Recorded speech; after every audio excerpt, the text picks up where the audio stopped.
ಸತತ 2 ಭೂಕಂಪಗಳಿಂದ ನಲುಗಿದ ಮ್ಯಾನ್ಮಾರ್ ಬಗ್ಗೆ ಪ್ರಧಾನಿ ನರೇಂದ್ರ ಮೋದಿ ಕಳವಳ ವ್ಯಕ್ತಪಡಿಸಿದ್ದು, ಭಾರತ ಸಾಧ್ಯವಿರುವ ಎಲ್ಲಾ ಸಹಾಯವನ್ನು ನೀಡಲು ಸಿದ್ಧವಾಗಿದೆ ಮತ್ತು ಬಾಧಿತರಾದ ಪ್ರತಿಯೊಬ್ಬರ ಯೋಗಕ್ಷೇಮಕ್ಕಾಗಿ ಪ್ರಾರ್ಥಿಸುತ್ತಿದೆ ಎಂದು ಹೇಳಿದ್ದಾರೆ. ಪ್ರಧಾನಮಂತ್ರಿ ಭಾರತೀಯ ಜನೌಷಧಿ ಪರಿಯೋಜನಾ ಅಡಿಯಲ್ಲಿ 15,000 ಜನೌಷಧಿ ಕೇಂದ್ರಗಳನ್ನು ಸ್ಥಾಪಿಸುವ ಗುರಿಯನ್ನು ಸರ್ಕಾರವು ಮಾರ್ಚ್ 2025ರ ಗಡುವಿಗೆ 2 ತಿಂಗಳು ಮುಂಚಿತವಾಗಿ ಸಾಧಿಸಿದೆ. ಭಾರತವು ವಿದೇಶಗಳಿಗೆ ಕೋಲ್ಡ್ ಚೈನ್ ಮತ್ತು ಲಸಿಕೆ ನಿರ್ವಹಣೆಯಲ್ಲಿ ತರಬೇತಿ ನೀಡುತ್ತಿದೆ. ರಾಷ್ಟ್ರೀಯ ಆರೋಗ್ಯ ಮತ್ತು ಕುಟುಂಬ ಕಲ್ಯಾಣ ಸಂಸ್ಥೆ ಈಗಾಗಲೇ ನೇಪಾಳ ಮತ್ತು ಮಲಾವಿಗೆ ತರಬೇತಿ ನೀಡಿದೆ ಮತ್ತು ಅವುಗಳ ಪರಿಣಾಮಕಾರಿ ಲಸಿಕಾ ನಿರ್ವಹಣಾ ವ್ಯವಸ್ಥೆಗಳನ್ನು ನಿರ್ಣಯಿಸಲು ಸಹಾಯ ಮಾಡಿದೆ. ಪಶ್ಚಿಮ ಬಂಗಾಳದ ಮುಖ್ಯಮಂತ್ರಿ ಮಮತಾ ಬ್ಯಾನರ್ಜಿ ಆಕ್ಸ್ಫರ್ಡ್ ವಿಶ್ವವಿದ್ಯಾಲಯದ ಕೆಲ್ಲಾ ಕಾಲೇಜಿನಲ್ಲಿ ಭಾಷಣ ಮಾಡಿದ ವೇಳೆ ತೀವ್ರ ಪ್ರತಿಭಟನೆ ನಡೆದಿದೆ. ಬಂಗಾಳಿ ಹಿಂದೂ ವಲಸೆಗಾರರು, ವಿದ್ಯಾರ್ಥಿ ಕಾರ್ಯಕರ್ತರು ಮತ್ತು ರಾಜಕೀಯ ವಿರೋಧಿಗಳು ಅವರ ಮೇಲೆ ಮುಗಿಬಿದ್ದಿದ್ದು, ಮಹಿಳೆಯರ ಮೇಲಿನ ಅಪರಾಧಗಳು, ಚುನಾವಣೆಯ ನಂತರದ ಹಿಂಸಾಚಾರ ಮತ್ತು ಪಶ್ಚಿಮ ಬಂಗಾಳದಲ್ಲಿ ಹಿಂದೂ ಕಿರುಕುಳದ ಬಗ್ಗೆ ಅವರ ವಿರುದ್ಧ ಘೋಷಣೆಗಳನ್ನು ಕೂಗಿ ಪೋಸ್ಟರ್ ಪ್ರದರ್ಶಿಸಿದ್ದಾರೆ.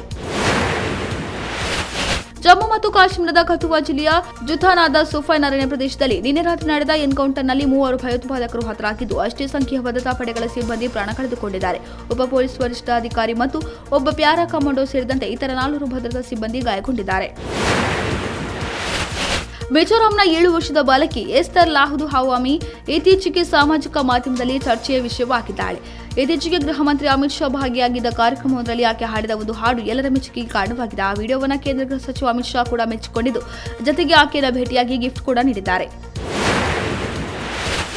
ಶಾಸಕ ಬಸನಗೌಡ ಪಾಟೀಲ ಯತ್ನಾಳ್ ಅವರನ್ನ ಬಿಜೆಪಿಯಿಂದ 6 ವರ್ಷ ಉಚ್ಚಾಟನೆ ಮಾಡಿರುವ ಹೈಕಮಾಂಡ್ ನಿಲುವನ್ನು ಖಂಡಿಸಿ ವಿಜಯಪುರ ಜಿಲ್ಲೆಯಲ್ಲಿ ಪಕ್ಷದ 174 ಪದಾಧಿಕಾರಿಗಳು ಸಾಮೂಹಿಕ ರಾಜೀನಾಮೆ ಸಲ್ಲಿಸಿದ್ದಾರೆ. ಬಿಜೆಪಿ ನಗರ ಮಂಡಲದ ಉಪಾಧ್ಯಕ್ಷರು, ಪ್ರಧಾನ ಕಾರ್ಯದರ್ಶಿಗಳು ಸೇರಿ ಎಲ್ಲಾ ಮೋರ್ಚಾಗಳ 174 ಪದಾಧಿಕಾರಿಗಳು ಅಧಿಕೃತವಾಗಿ ಗುರುವಾರ ತಮ್ಮ ಹುದ್ದೆಗಳಿಗೆ ರಾಜೀನಾಮೆ ಪತ್ರ ಸಲ್ಲಿಸಿದ್ದಾರೆ ಎಂದು ನಗರ ಮಂಡಲ ಅಧ್ಯಕ್ಷ ಶಂಕರ ಹೂಗಾರ ತಿಳಿಸಿದ್ದಾರೆ.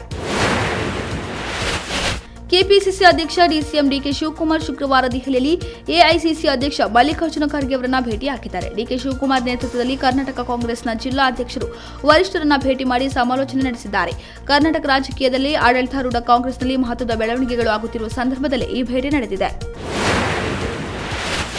2025ರ ಐಪಿಎಲ್ನಲ್ಲಿ ಆರ್ಸಿಬಿ ಮತ್ತು ಸಿಎಸ್ಕೆ ನಡುವಿನ ಪಂದ್ಯಕ್ಕೂ ಮುನ್ನ ಮಾಜಿ ಸಿಎಸ್ಕೆ ಆಟಗಾರರಾದ ಅಂಬಟಿ ರಾಯುಡು ಮತ್ತು ಎಸ್ ಬದ್ರಿನಾಥ್ ಅವರು ಆರ್ಸಿಬಿಯ ಟ್ರೋಫಿ ಬರಗಾಲವನ್ನು ವ್ಯಂಗ್ಯವಾಗಿ ಉಲ್ಲೇಖಿಸಿದ್ದಾರೆ. ಸಾಮಾಜಿಕ ಮಾಧ್ಯಮದಲ್ಲಿ ವೈರಲ್ ಆಗಿರುವ ವಿಡಿಯೋದಲ್ಲಿ ಆರ್ಸಿಬಿ ಟ್ರೋಫಿ ಗೆಲ್ಲುವ ಬಗ್ಗೆ ಅವರು ತಮಾಷೆಯಾಗಿ ಚರ್ಚೆಯನ್ನು ಮಾಡಿದ್ದಾರೆ. ಮೋಹನ್ಲಾಲ್ ಮತ್ತು ಪೃಥ್ವಿರಾಜ್ ಸುಕುಮಾರನ್ ಅಭಿನಯದ ಎಲ್2 ಎಂಬುರಾನ್ ಚಿತ್ರವು ಮಲಯಾಳಂ ಚಿತ್ರರಂಗದಲ್ಲಿ ಹೊಸ ದಾಖಲೆ ಸೃಷ್ಟಿಸಿದೆ. ಈ ಚಿತ್ರವು ಮಲಯಾಳಂ ಚಿತ್ರಗಳ ಇತಿಹಾಸದಲ್ಲಿ ಮೊದಲ ದಿನ ಅತಿ ಹೆಚ್ಚು ಗಳಿಕೆಯನ್ನು ಮಾಡಿದೆ. ಕನ್ನಡ ವರ್ಷನ್ನಲ್ಲಿ ಚಿತ್ರಕ್ಕೆ 50 ಲಕ್ಷ ರೂಪಾಯಿ ಗಳಿಕೆಯಾಗಿದೆ. ಎಲ್2 ಎಂಬುರಾನ್ ಚಿತ್ರ ಮೊದಲ ದಿನ ಬರೋಬ್ಬರಿ 22 ಕೋಟಿ ರೂಪಾಯಿ ಕಲೆಕ್ಷನ್ ಮಾಡಿದೆ.